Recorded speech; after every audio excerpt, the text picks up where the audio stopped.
Hello friends, welcome to my YouTube channel Uma unique trends. ఈరోజు మనం amchur powder యొక్క ఉపయోగాలు మరియు అది ఎలా తయారు చేసుకోవాలో చూద్దాం.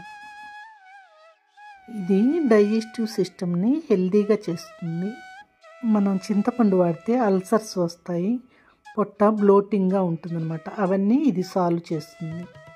ఇది rich source of antioxidants, ఎందుకంటే ఇందులో విటమిన్ సి ఉంటుంది, పొటాషియం ఉంటుంది మరియు ఫైబర్ ఉంటుంది. ఎక్కువగా ఇమ్యూనిటీ సిస్టమ్ని పెంచుతుంది, ఎందుకంటే ఇది వాడితే ఐరన్ అబ్జార్ప్షన్ ఎక్కువగా ఉంటుంది. ఇది వెయిట్ లాస్ కూడా ఎంతో యూస్ఫుల్ అండి. ఇందులో యాంటీ ఇన్ఫ్లమేటరీ ప్రాపర్టీస్ ఉన్నాయి, స్కిన్ హెల్త్ కూడా తోడ్పడుతుంది, అలాగే బ్లడ్ షుగర్ కూడా కంట్రోల్ అవుతుంది.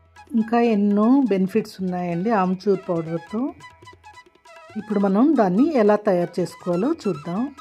మామిడికాయలని శుభ్రంగా కడిగి తుడిచి ఆరిన తర్వాత వాటి తొక్క తీసి ఇలా కట్ చేసుకోవాలండి. దాని లోపల ఉన్న జీడిని కూడా తీసేయాలి. ఆ తర్వాత అన్ని మామిడికాయలని ఈ విధంగా ముక్కలుగా కోసుకోవాలి. తర్వాత ఇంకా చిన్న చిన్న ముక్కలుగా కోసుకోవాలి. ఎంత చిన్న ముక్కలుగా కోస్తే అంత త్వరగా ఎండిపోతాయండి. ఇప్పుడు సమ్మరే కాబట్టి చక్కగా ఎండలో పెట్టుకుంటే త్వరగా ఎండిపోతాయి. దాన్ని మనము ఒక మిక్సీ జార్లో తీసుకొని గ్రైండ్ చేసుకోవాలి. 3-4 రోజులు ఎండబెట్టుకుంటే చక్కగా ఎండిపోతాయండి. దీనికి ఏ మామిడికాయలైనా వాడుకోవచ్చండి, పండినవి కాకుండా.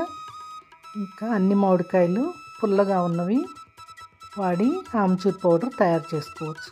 ఈ విధంగా పౌడర్ తయారైపోయింది. మాయిశ్చర్ లేకుండా చూసుకొని దీన్ని డబ్బాలో స్టోర్ చేసుకోవాలి. చూసారా, ఇంట్లోనే ఎంతో ఈజీగా ఆమ్చూర్ పౌడర్ని ఎలా తయారు చేసుకున్నాము. దీన్ని మనం పచ్చళ్ళలో చింతపండు బదులు వాడుకోవచ్చు. అలానే నిమ్మకాయలు ఇప్పుడు రేట్ ఎక్కువ ఉన్నాయి కదా, వాటి బదులు కూడా మ్యారినేషన్ వగైరా వాటిలో కూడా ఇది వాడుకోవచ్చు. ఇంకా సాంబారు, రసం వాటిలో కూడా చింతపండు బదులు ఆమ్చూర్ పౌడర్ని మనం వాడుకోవచ్చు. ఇంకా ఎన్నో రకాల రెసిపీల్లో మనం వాడుకోవచ్చు.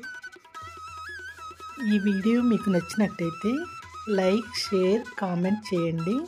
అలాగే మీ ఫ్రెండ్స్ కూడా షేర్ చేయండి. Thank you for watching my video.